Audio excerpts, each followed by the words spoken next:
Enchantment. Harry Gold and Anatoly Yatkov sat at a small table in the back of Volk's Bar in Manhattan, taking over Gold's upcoming trip to New Mexico to meet with Klaus Fuchs. We discussed last minute arrangements for the transfer of information once I got back from Santa Fe, Gold said. In case anything went wrong and either of them was unable to meet, Yatkov set up an emergency system.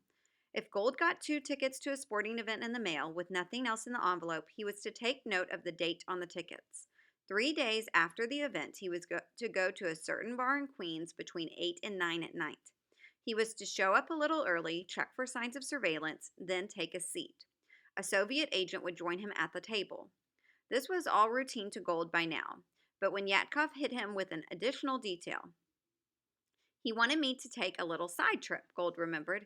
He said there was a man in Albuquerque who also worked at Los Alamos and who was ready to furnish me with information. Gold didn't like it. I complained that it was jeopardizing the whole matter of information I was getting from Fuchs, he said. It represented an additional delay, an additional period or interval in which something could happen. And I just for once got up on my hind legs and almost flatly refused to go to New Mexico. He was right to protest.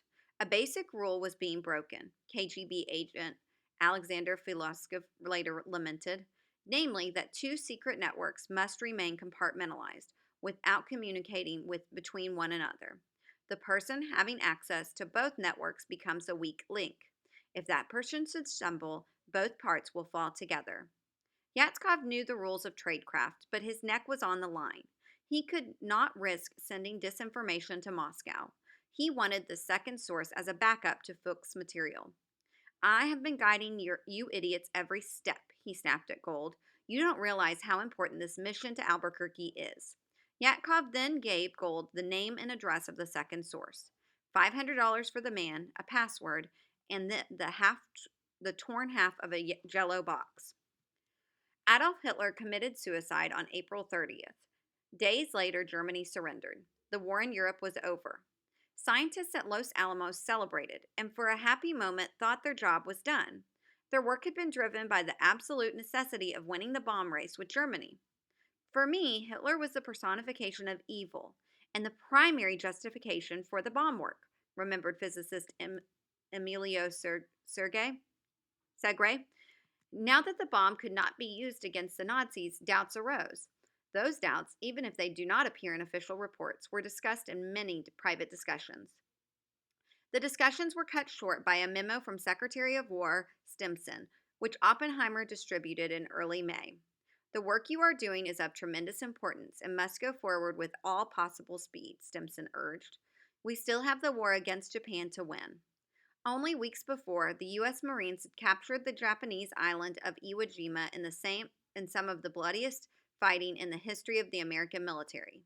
And the war would only get more ferocious as the Allies battled closer to the Japanese mainland.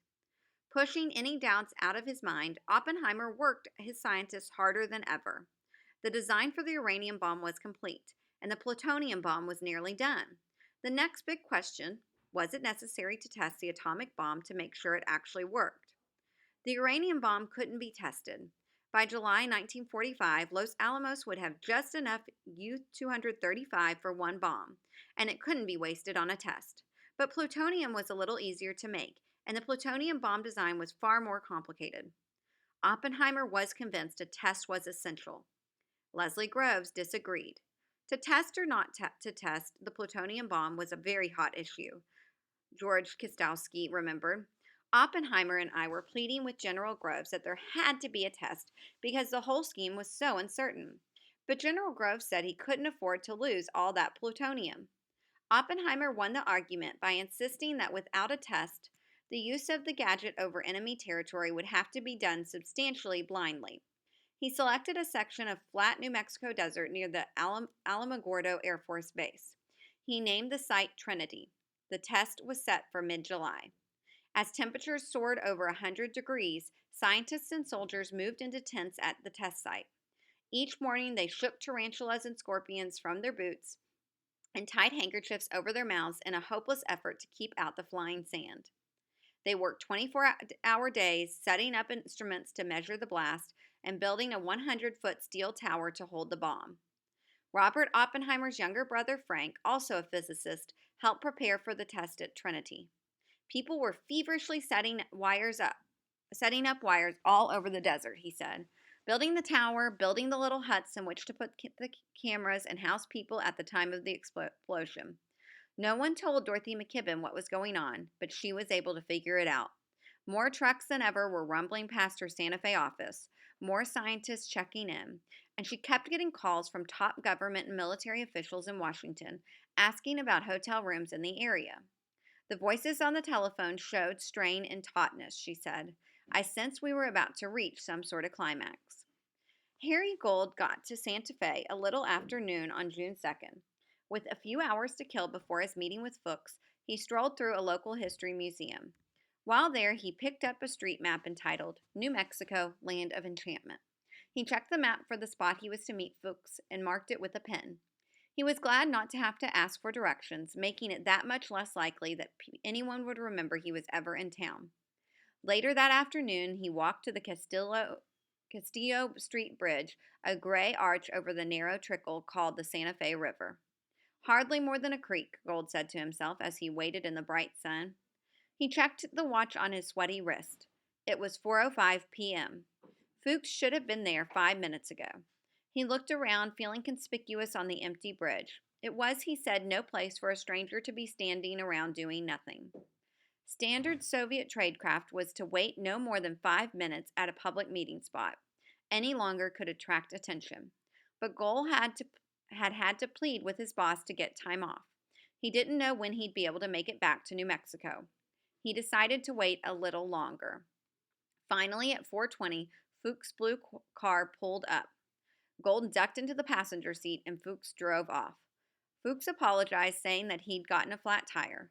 Gold glanced over at the physicist. He was looking healthier. His usually pale skin had some color, and he'd put on a little weight. Fuchs stopped the car at a deserted spot. He gave Gold a quick update on the progress at Los Alamos and the upcoming test. They set their next meeting for September, the soonest Gold thought he could get away from work again. Then Fuchs handed over what Gold described as a considerable packet of information. I did what I consider to be the worst I have done, Fuchs would say several years later, namely to give information about the principle of the design of the plutonium bomb. Gold climbed onto a bus with plans for an atomic bomb in his travel bag. His head was pounding and he wasn't sure if it was from stress or the altitude. Santa Fe is over 7,000 feet above sea level. When he got to Albuquerque, Gold was told every hotel room in town was booked. He wondered for hours. Near midnight, in desperate need of rest, he asked a passing police officer where he could spend the night. The cop directed him to a rooming house where he was given a cot in the hall. He couldn't sleep.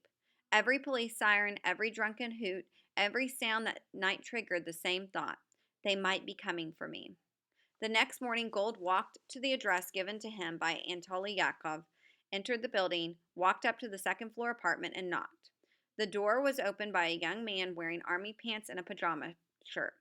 He had curly black hair and a goofy grin. Mr. Greenglass? Gold asked. Yes. I come from Julius.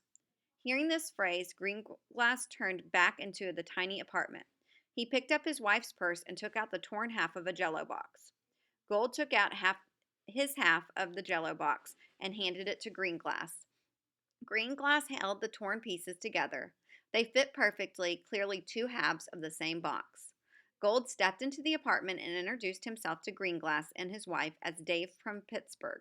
He asked for the package. Greenglass said it wasn't ready. He needed a few hours to write up his report. Gold sighed angrily. You know, Greenglass said, still smiling, there are several men at Los Alamos who might also be willing to furnish information. If you want me to, I can go right ahead and talk to them. The devil you can, Gold hissed, infuriated by the source's lack of tradecraft training. You don't approach people like that and say, can you get me information on the atom bomb? Greenglass apologized, said he was just trying to help. Gold said he'd be back in a few hours. Exhausted and annoyed, he walked down the stairs, muttering to himself, who in the world ever got this guy into this business? Does this poor baby know what the heck he's fooling with? Though Gold didn't know the details, David Greenglass was an army surgeon assigned to Los Alamos. He worked in a machine shop on the hill, helping to build the super precise explosive molds needed for the implosion bomb. Greenglass wasn't a scientist and didn't know nearly as much about the bomb as Klaus Fuchs or Ted Hall. Still, his knowledge was useful, and the Soviets wanted every scrap of information they could get. Gold returned to Greenglass's apartment later that afternoon. Greenglass gave him an envelope containing about 10 pages of notes and rough sketches, and Gold handed the soldier $500 in cash. Gold traveled by train to Chicago, caught a plane to Washington, D.C., and jumped on a train up to New York City. From there, he took the subway to Queens and found his way to a deserted area near a cemetery.